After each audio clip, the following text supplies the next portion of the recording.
আমি ভয়ে এক চিৎকার দেই, কিন্তু আমার গলা দিয়ে কোনো আওয়াজ বের হচ্ছিল না। আমি ভয়ে একটা ছোট্ট পাখির মতো কাঁপছিলাম। কিন্তু একটা জিনিস লক্ষ্য করলাম, সেই কালো ছায়াটা আমার সামনে আসতে পারছে না। এটাই কি তাহলে সেই জিন? সেই জিনটা আমার বাবার কণ্ঠে বলল, তাবিজটা ফেলে দাও। মুহূর্তের মাঝে আবার আমার মায়ের কণ্ঠে বলল, তানিমা, মা তাবিজটা ফেলে দে, নয়তো এই জিন আমাদেরকে মেরে ফেলবে। খুব কষ্ট দিচ্ছে আমাদেরকে। তোর বাবাকেও মেরে ফেলেছে, এখন আমাকেও মেরে ফেলবে। আমাকে বাঁচা মা, তাবিজটা ফেলে দে। তুই তাবিজটা না ফেললেও তো আমাকে মেরে ফেলবে। আমি ভয়ে জমে গেছি। তারপরও আমি আমার তাবিজ শক্ত করে ধরে রেখেছি। মুহূর্তের মাঝে সেই জিনটা হাসতে লাগলো, খুব ভয়ঙ্কর হাসি। তার হাসির শব্দে আমার গায়ের লোম দাঁড়িয়ে যাচ্ছে।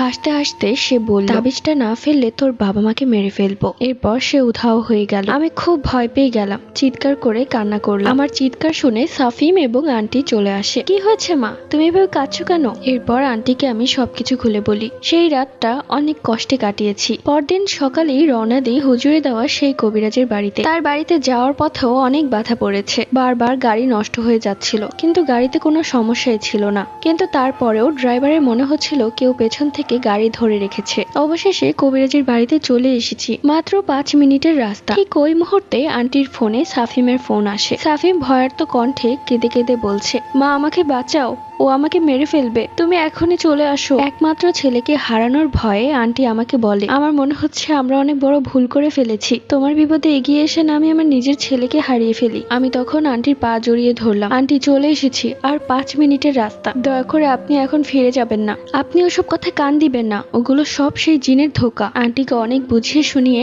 এরপর সে কবিরাজের বাড়িতে পৌঁছালাম। কবিরাজের বাড়িতে গিয়ে তাকে সালাম দিলাম। তার বাড়িটা ছিল একটা গ্রামে। তার বাড়ির দুপাশে বড় বড় দুটি পুকুর ছিল। তার বাড়িতে ঢোকার মাত্রই মনে হচ্ছিল বাহিরে ঝড় হচ্ছে, এখনই সবকিছু ভেঙে চুরে একাকার অবস্থা হয়ে যাবে। এরপর সে কবিরাজ কিছু একটা পরে বাহিরের দিকে ছুঁড়ে মারে, সাথে সাথে সবকিছু থেমে যায়। কবিরাজ বললেন, তুমি তো বেশ ভয়ঙ্কর জিনের ফাঁদেই পড়েছো, কিন্তু চিন্তা করো না, ওর থেকেও বড় জিন আমার কাছে আছে। তোমার বিষয়ে সবকিছুই আমার ছোট ভাই আনোয়ার আমাকে বলে দিয়েছে ফোনে। একদম ভয় পেও না, আমি তোমার সাহায্য করব। আমি কিছুটা স্বস্তির নিঃশ্বাস ফেললাম। ওইদিকে আন্টি পাগল হয়ে গেছে। সে বারবার তার ছেলেকে ফোন করছে, কিন্তু ফোনটা বন্ধ। কবিরাজ আন্টি সব কথা শুনে বললেন, চিন্তা করবেন না, আমি এখনই আমার জিনকে সেখানে পাঠাচ্ছি এবং সেখানের কি অবস্থা সবকিছুই জানার চেষ্টা করছি। এরপর কবিরাজ তার পালিত জিনের দ্বারা জানতে পারে সাফিম পুরোপুরি ভাবেই সুস্থ আছে, কিন্তু কিছুক্ষণ আগে জিনটা তাকে ভয় দেখিয়েছিল, যার ফলে সে ফোন করে তার মাকে বলেছে। কিন্তু এখন সাফিম পুরোপুরি ভাবে সুস্থ আছে। সেই কবিরাজ তার এক পালিত জিনকে সাফিমের কাছে পাঠিয়েছে, তাই এখন সেই জিনটা আর কোনো ক্ষতি করতে পারবে না সাফিমের। কবিরাজ বলল, আজ রাত 12টায় যা করার করতে হবে। পরবর্তী গল্প।